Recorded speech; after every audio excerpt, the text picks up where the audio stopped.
da naira 20 ita kaɗai da ka taimaka mu. Ka ji yana da nan zuwa kuna hudu naira ne. Ka taimaka mu gidan gaisuwa zan je ka taimaka mu naira 20.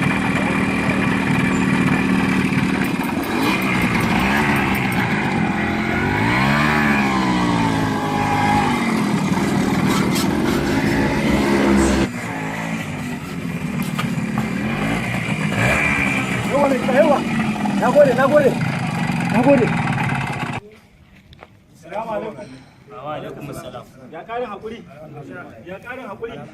Allah jikanta. 20 ɗinka ba za ta faɗi ma tana ta faɗuwa haka. Kai kutuma durun wa dubin na bayar. Subhanallahi. Durun wa dubin na bayar. Subhanallah. Rasuwa aka abokina ta kuɗin a shari'a. Ni ma na mutu ai. Eh? Na mutu.